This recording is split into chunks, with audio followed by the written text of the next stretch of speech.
आइए देख लेते हैं कि कल निफ्टी 50 और बैंक निफ्टी का एनालिसिस क्या होगा।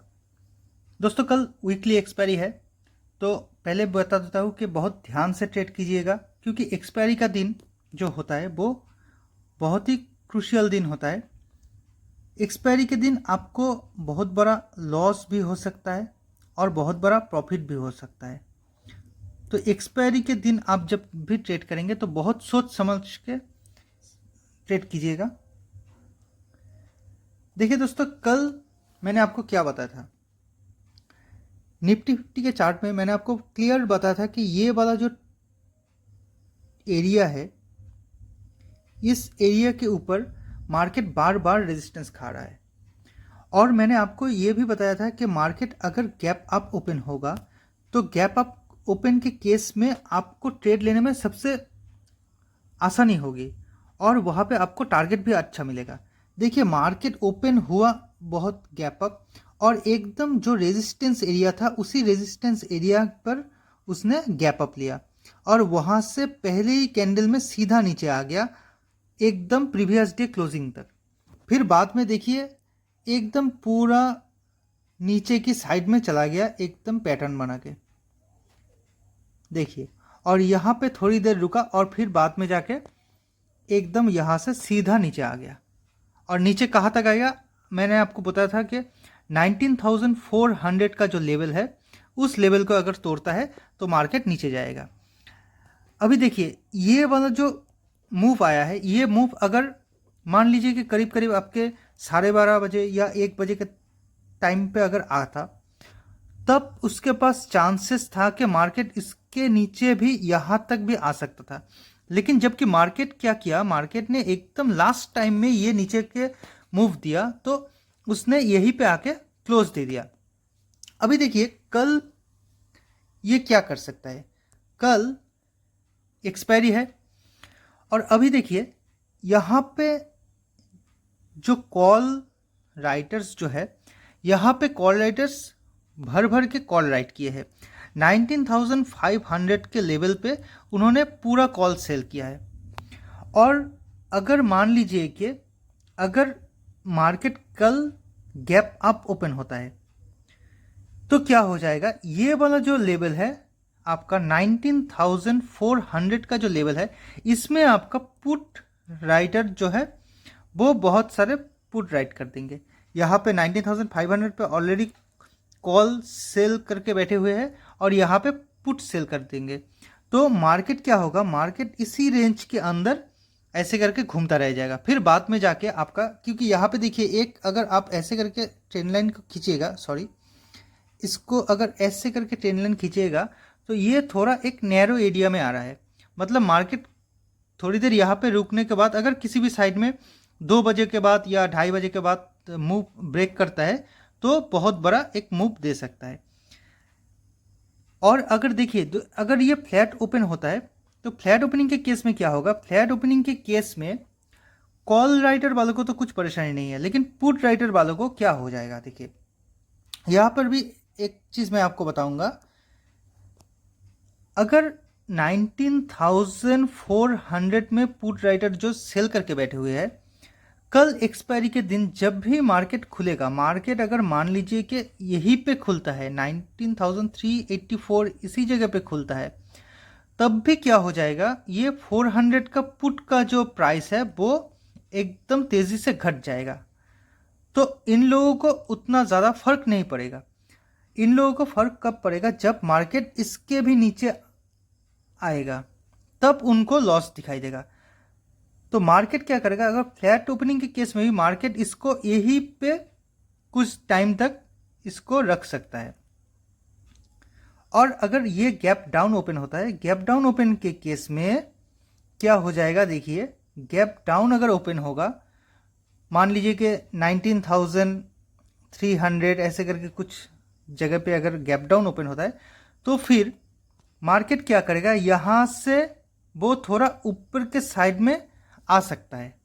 क्यों, क्योंकि पुट राइटर यहाँ पे जो पुट राइटर है वो चाहेंगे कि मार्केट को थोड़ा ऊपर ले आए।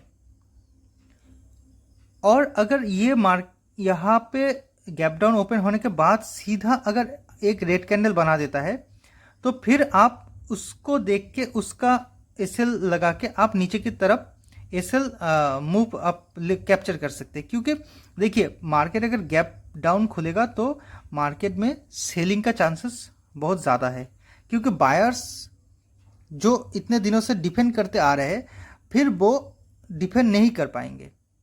तो ये हो गया हमारा गैप अप, फ्लैट और गैप डाउन के केस में हम इसको कैसे ट्रेड करेंगे। चलिए देख लेते कि बैंक निफ्टी का एनालिसिस क्या होगा। देखिए बैंक निफ्टी के केस में बैंक निफ्टी ने क्या किया, बैंक निफ्टी में आज मार्केट ने बहुत ही परेशान किया लोगों को। क्यों? क्योंकि यहाँ पे आपको एकदम पूरा क्या किया, इसने थोड़ा गैप अप ओपन हुआ, सीधा नीचे चला गया, फिर यहाँ से उसने हाई को क्रॉस किया, फिर नीचे आ गया, फिर ऊपर गया, फिर नीचे आ गया। ऐसे वाले मार्केट पे क्या होता है, ऐसे वाले मार्केट पे ये तो अभी मार्केट बन गया है तो अभी ये देखने में बहुत इजी लग रहा है, लेकिन जब मार्केट आवर्स के दौरान जब ये चार्ट बन रहा था तब लोगों को ट्रेड लेने में बहुत परेशानी आती है। क्योंकि देखिए अगर यहाँ पे किसी ने अगर कॉल का लिया तो उसका तो एसएल जाएगा, और अगर किसी ने पुट का भी लिया तो वो यहाँ तक आते आते अगर कोई निकल गया तो वो बच गया। लेकिन जो लोग क्या होता है ना कि इतनी एक कैंडल में वो लोग निकल नहीं पाते हैं, तो उन लोगों का क्या होगा, फिर से एसएल हिट हो जाएगा। फिर यहाँ से देखिए इसको सबको क्या लगा कि अभी ये ऊपर जाएगा क्योंकि हाई को क्रॉस कर चुका है, लेकिन फिर से इसने क्या किया, फिर से डाउन आ गया। तो ऐसे मार्केट में ट्रेड लेना बहुत प्रॉब्लम होता है, और सारा दिन इसी जगह पे ऐसे करते करते फिर लास्ट आवर में जाके इसने एकदम सीधा नीचे के साइड में मूव दे दिया। यहाँ पर भी देखिए ये मूव अगर पहले आता, अगर 1-2 घंटे पहले आता तो चांसेस था कि इसके भी नीचे मार्केट जा सकता था, लेकिन ये मूव जो आया ये लास्ट टाइम में मूव आया। तो अभी कल के लिए क्या होगा, कल के लिए देखिए फिर से वही बात कि अगर गैप अप ओपन होता है तो इन लोगों को यहाँ पे जो कॉल राइटर्स जो बैठे हैं यहाँ पे वो लोग क्या करेंगे, वो लोग इसको चाहेंगे कि फिर से नीचे ले आने के लिए, और गैप अप ओपन होते ही ये नीचे वाले जो लोग पुट राइटर जो है तो उन लोगों को क्या होगा, वो लोगों को प्रॉफिट दिखने लगेगा क्योंकि गैप अप ओपन होगा। तो ये बन जाएगा क्या, ये बन जाएगा फिर इसका सपोर्ट।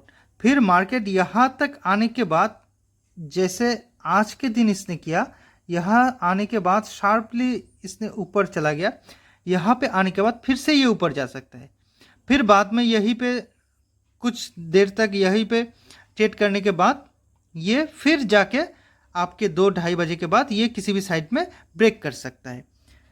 तो ये हो गया आपका गैप अप के केस में। तो गैप अप के केस में अगर आप ट्रेड लेंगे तो यहाँ से सिर्फ क्लोजिंग के जगह तक आप इसका टारगेट रखिएगा, और अगर मान लीजिए कि इसको भी ब्रेक करने के बाद नीचे की साइड में जा रहा है, फिर आप एक काम कीजिएगा, यहीं पे एक बार अपना बुक करके प्रॉफिट बुक करके फिर अगर इसको ब्रेक कर रहा है तो फिर यहीं पे आप फिर से अपना पोजीशन बना सकते हैं। और टारगेट आपका 44,500 के लिए रखिएगा क्योंकि ये राउंड लेवल है और एक्सपायरी का दिन है, और यहाँ पे अगर ये फ्लो में अगर जाता रहता है तो आपको फिर 44,500 के नीचे तक भी मार्केट दिख सकता है। आपको फ्लो में 400-500 पॉइंट भी मिल सकता है, लेकिन पहला टारगेट आपका यही तक रखना चाहिए। और अगर फ्लैट ओपन होता है, फ्लैट ओपन के केस में देखिए दोस्तों फिर से वही बात है, ये वाला लेवल क्रॉस करते ही आप ट्रेड ले सकते हैं नीचे के साइड में, और फिर आपका टारगेट थोड़ा बड़ा रखिएगा क्योंकि यहाँ से जब ये ब्रेक करेगा तो नीचे की तरफ आपका 200-300 पॉइंट आसानी से ये दे सकता है।